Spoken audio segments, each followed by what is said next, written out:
हमें बड़े उत्साहपूर्वक इस व्रत का पालन करना चाहिए, बड़े निष्ठा से, क्योंकि भगवान श्री कृष्ण की भक्ति में मुख्य वस्तु 4 है: हरिनाम, कथा और गाय की सेवा करना, तुलसी सेवा और एकादशी व्रत। इन पर अगर आप बड़ी निष्ठा से पालन। हरे कृष्ण प्रभुजी। हरे कृष्ण माताजी। અવાજ ઓછો સંભળાય છે, મને ઓછો સંભળાય છે કે બધાને ઓછો સંભળાય છે? અવાજ બધાને આવે છે? हरे कृष्ण प्रभु जी, आवाज तो बराबर है। हाँ। किरण माता जी, आपके वो साइड में ऑप्शन है ना, वो फोन की सेटिंग में चला गया होगा, आप इसको स्पीकर पे कीजिए तो आवाज स्पीकर पे हो जाएगी। ठीक है, आवाज क्लियर है ना सब? ठीक है, तो भगवान नाम, भगवान कथा, गाय की सेवा करना, तुलसी महारानी की सेवा करना और एकादशी व्रत का पालन करना, ये हम सब वैष्णव के लिए ये सारे कार्य जो है वो बड़े महत्वपूर्ण हैं और इस सभी कार्यों में हमें बड़ी निष्ठा रखनी चाहिए। एकादशी है तो चलो ये नहीं सोचना चाहिए कि चलो भाई एकादशी आ रही है, आज एकादशी है, उपवास करना है। इस भाव से हमें एकादशी नहीं करनी चाहिए। एकादशी में निष्ठा होनी चाहिए। निष्ठा क्या? कि आज एकादशी है, आज अच्छे से नाम जप करना है, कुछ मालाएं हमें एक्स्ट्रा करनी है और ज़्यादा से ज़्यादा हमें भगवान के और भक्तों के संग में रहना है, भगवान की कथा श्रवण करना है। तो ये जो दिन है, 15 महीने में 2 दिन आते हैं हमारी एकादशी के, ये भगवान ने स्पेशल उनका संग करने के लिए, भक्तों का संग करने के लिए भगवान ने ये 2 दिन रखे हैं कि 2 दिन कुछ खाना पीना न खाए। जैसे मैंने बताया था, अगर रह सको तो पानी पीकर रहना चाहिए, अगर नहीं रह सकते हो तो पानी पीकर, फिर भी नहीं रह सकते हो तो फल खा के। लेकिन हमें ज़्यादा समय खाने पीने में, सोने में, व्यर्थ चर्चाओं में, उसमें व्यतीत नहीं करना चाहिए।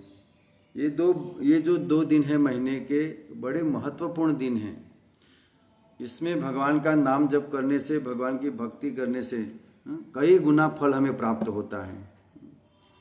तो इसीलिए हमें ये जो 2 दिन है महत्वपूर्ण, उसमें हमें पूरा दिन भक्तिमय बिताना चाहिए।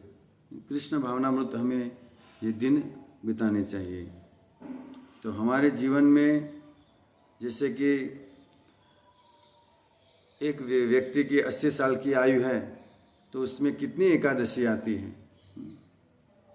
भगवान कहते हैं अगर मनुष्य अपनी आयु में सिर्फ और कुछ न करे लेकिन बड़ी निष्ठा से अगर एकादशी व्रत का पालन करता है तो भी व्यक्ति मुझे प्राप्त करता है, क्योंकि एकादशी व्रत का पालन करने वाला व्यक्ति मुझे प्रिय है। तो देखिए भगवान ने कितनी हमारे लिए छूट रखी गई है। तो हम सभी भक्तों को एकादशी व्रत का पालन करना चाहिए। और चलो पालन तो कर रहे, लेकिन जैसे मैंने बताया निष्ठा से, उस दिन हमें क्या करना है एकादशी के दिन, ये बात हम सबको ज्ञात होनी चाहिए। फिर भूल गए, फिर एकादशी के दिन किसी की निंदा हो जाती है, किसी के प्रति ईर्ष्या हो जाती है, व्यर्थ चर्चाओं में समय बीत जाता है। और जो प्राप्त करना है, जो भगवान ने 2 दिन हमारे लिए जो कहते हैं ना सेल वाले दिन, तो ये सेल के 2 दिन हैं, उसमें हमें ज़्यादा से ज़्यादा भगवान का भजन करना चाहिए। तो आज पुत्रदा एकादशी है तो उसकी कथा हम श्रवण करेंगे। मैंने मैसेज तो ये छोड़ा था कि हम 36वें नंबर के श्लोक पर चर्चा करेंगे, लेकिन देख लेते हैं कि क्या होता है। पहले हम एकादशी की कथा श्रवण कर लेते हैं। ये उस समय की बात है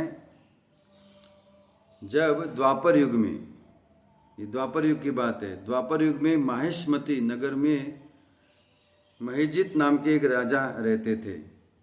बड़ा प्रजावत्सल थे, प्रजा को बड़ा स्नेह करते थे, बड़ा प्रेम करते थे, अच्छे से अपनी प्रजा को रखते थे।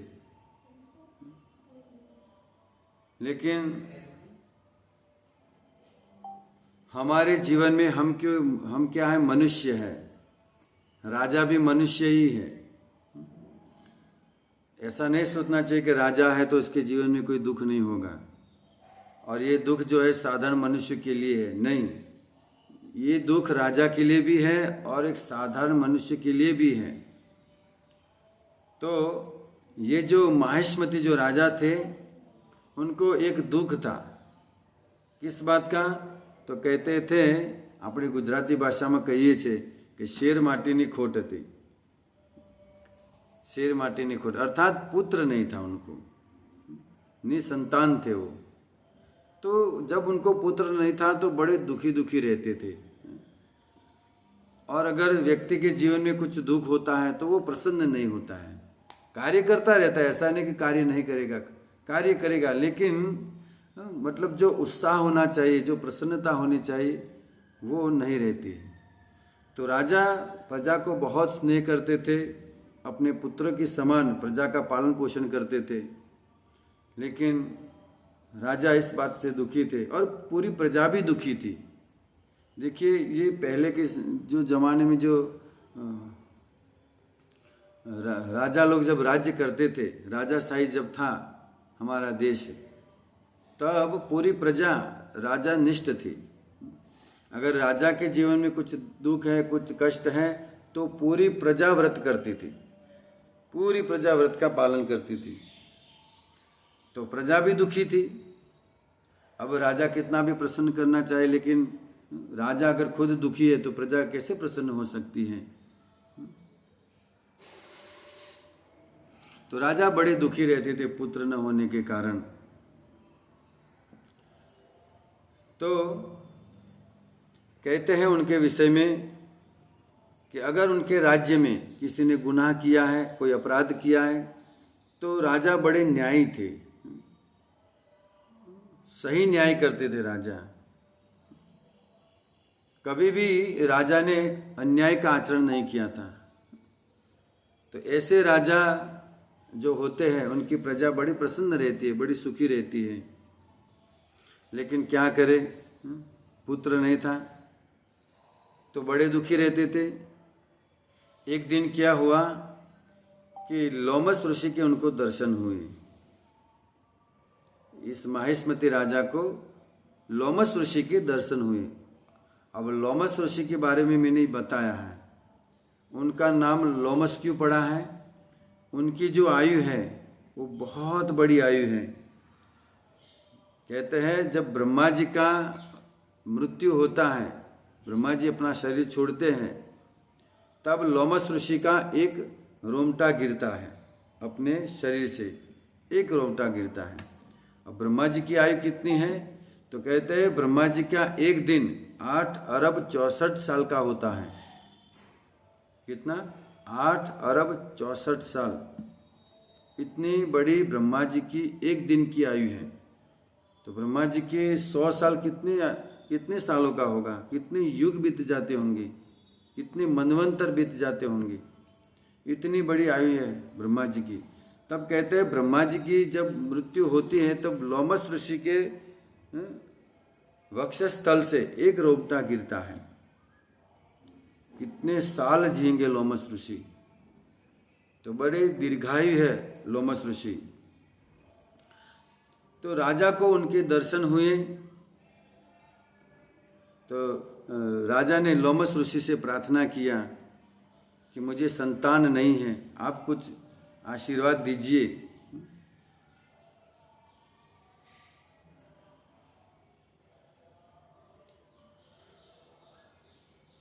तब लोमस ऋषि कहते कि देखिए राजन, इस जन्म में कोई व्यक्ति सुख को भुगतता है, दुख को भुगतता है, तो इसका अर्थ ये है कि वो अपने कर्मों को भुगत रहा है। अगर आपके जीवन में संतान नहीं है तो आपका कोई ऐसा कर्म रहा होगा जिसके वजह से आपको पुत्र नहीं हो रहा है। और ये बात सत्य है कि हमारे जीवन में जो कर्म के अनुसार हमें दुख और सुख भुगतना है वो हमें भुगतना ही पड़ेगा। कभी कभी संसार में लोग किसी के पास जाते हैं और कहते हैं हमें सुखी होना है, हमारे जीवन में ये दुख है, आप इस दुख को काट लीजिए।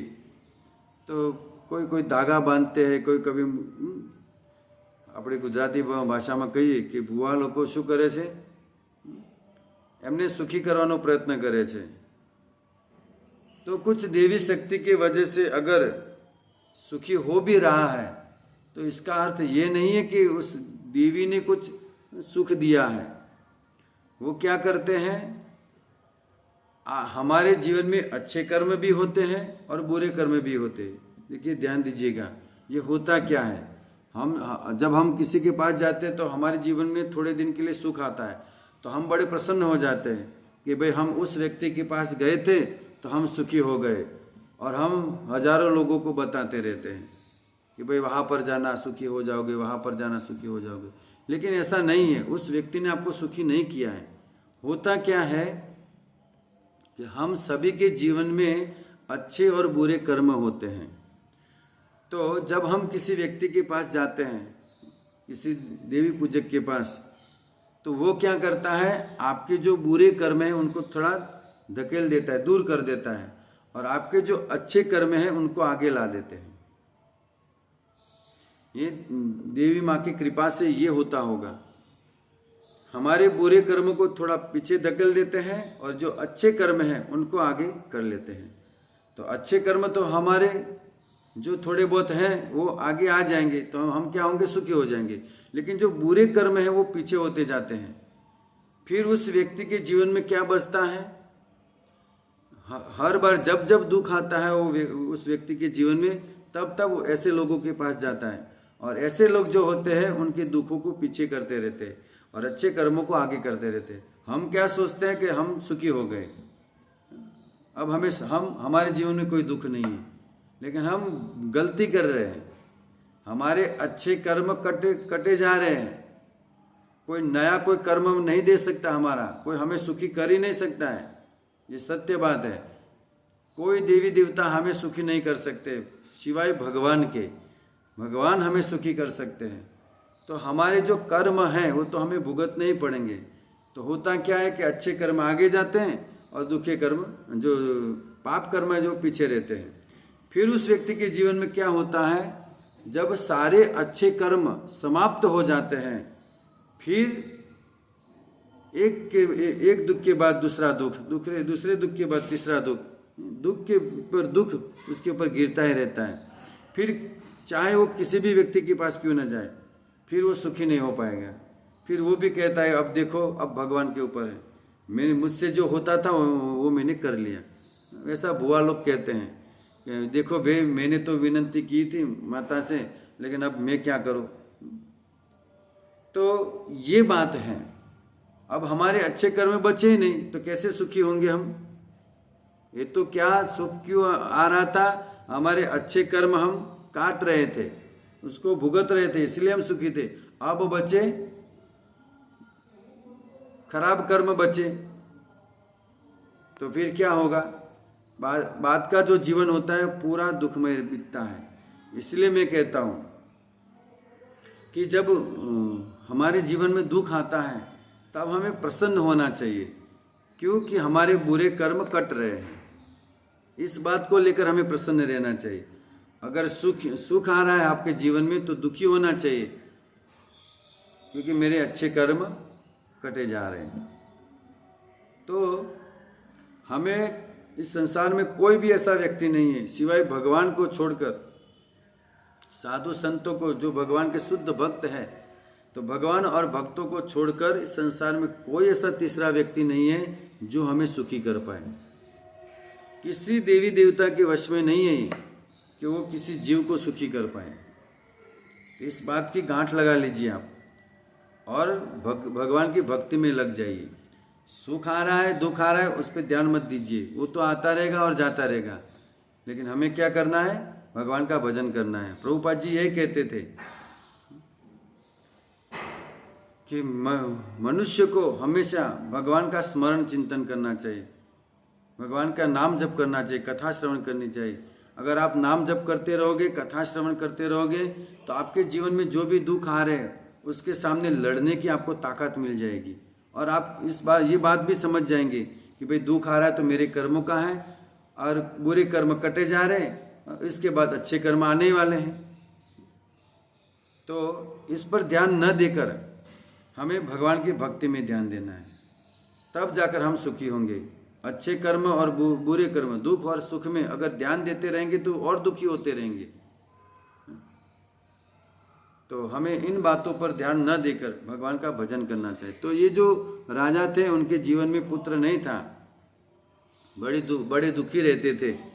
तो उनको लोमस ऋषि ने बताया कि देखो राजन, मैं आपको एक व्रत बता रहा हूँ, जिस व्रत का पालन करने से आपको पुत्र की प्राप्ति होगी।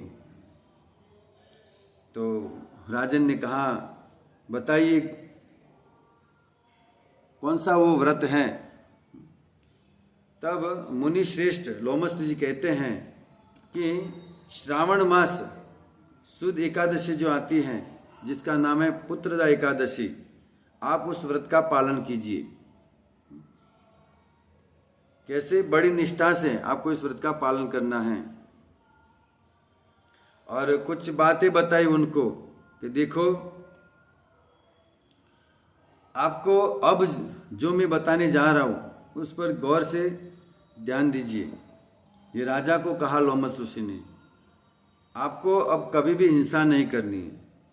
देखिए, जो राजा महाराजा होते हैं उनको मृगणा खेलने की एक अधिकार होता है, उनको मतलब शिकार करने का कुछ हद तक उनका अधिकार होता है, तो वो शिकार के लिए जाते हैं। लेकिन अब लोमस ऋषि उनको मना कर रहे, आपको किसी भी जीव की हिंसा नहीं करनी है।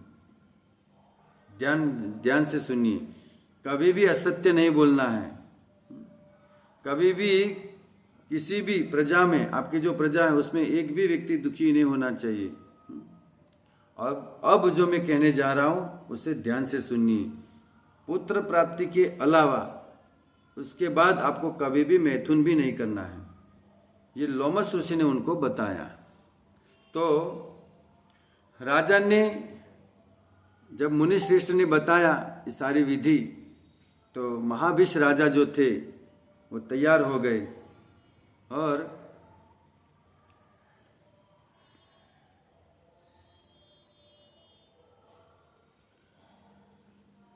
और एक बात और बताई उन्होंने, लोमस ऋषि ने, कि आपको इस जन्म में पुत्र क्यों नहीं है। तो कहते हैं एक बार की बात है, आप जब शिकार के लिए गए थे तब आपको प्यास लगी थी और आप तालाब में पानी पीने के लिए गए थे। उसी समय एक प्यासी गाय अपने बछड़े के साथ पानी पीने के लिए आई थी तालाब में। तो आपने क्या किया था, गाय और बछड़े को दोनों को वहाँ से भगा दिया था। वो गाय बड़ी प्यासी थी, उसका बछड़ा भी प्यासा था, तो आपने क्या किया था, उसको वहाँ से भगा दिया था। इसलिए उस बुरे कर्म के वजह से आपके जीवन में, इस जीवन में संतान की प्राप्ति नहीं है। इसलिए अब मैंने जो बताया वही आपको निष्ठा से करना है। आप देखिए, इतने बड़े राजा थे और उनसे ये अपराध हो गया, गाय का अपराध हो गया। गाय को वहाँ से भगा दिया, पानी नहीं पीने दिया। देखो, हम अगर किसी को पानी नहीं पिलाते तो हमारे जीवन में भी कोई पानी पिलाने वाला कोई नहीं बचता, तर्पण करने वाला कोई नहीं बचता है। और ये तो गाय है, अगर साधारण जीव का भी अगर अपराध करते हो तो बहुत बड़ी सजा मिलेगी, लेकिन ये तो गाय है जो भगवान को बड़ी प्रिय है। तो गाय को बिना पानी नहीं पीने दिया और वहाँ से गाय को भगा दिया। तो राजा के जीवन में उनको कोई पानी पिलाने वाला नहीं बचा, पुत्र नहीं है, अब कौन तर्पण करेगा उनको, कौन जल अर्पण करेगा। तो इस बात को ध्यान रखिएगा। कभी भी हमारे आंगन में गाय आती है तो है रोटी तो दीजिए, नहीं है तो उसे लाठी से उसकी धुतकारिए मत, उसके प्रेम से आप पानी छिड़क के भी वहाँ से आप उनको आगे कर सकते हो गाय को, लेकिन लाठी से उनको मारना नहीं चाहिए गाय को, नहीं तो बाद का जीवन जो होगा आपका वो निसंतान होगा। क्योंकि गाय भगवान को बहुत, ऐसा नहीं कि गाय प्रिय है, भगवान को सभी जीव प्रिय है, लेकिन फिर भी गाय है जो भगवान को बड़ी प्रिय है। इसलिए अगर आपसे भी गाय का अपराध हो गया है तो अगला जन्म में आपको संतान नहीं होगा। अपनी गुजराती भाषा में कहिए तो वांझियापणું भोगवવું પડશે। तो ऐसे कई कर्म हमसे हो जाते हैं जाने अनजाने में, अहंकार में। कुछ लोग तो अहंकार में करते हैं, बड़ा अहंकार है उनको धन का, लेकिन दूसरा जन्म ऐसे देंगे भगवान की भीख मांगोगे तो कोई भीख नहीं देगा, ऐसी हालत कर देते हैं भगवान। और हम देख भी रहे संसार में कई लोगों को इतनी दुर्दशा है, इतनी भयंकर दुर्दशा है उनके जीवन में, भीख मांगते हैं, पूरे शरीर में रोग है, घाव है, परु निकल रहा है, इतनी दुर्दशा भगवान करते हैं। तो ऐसे कर्मों से हम आप सबको बचना चाहिए, कभी भी ऐसे कर्म नहीं करने चाहिए।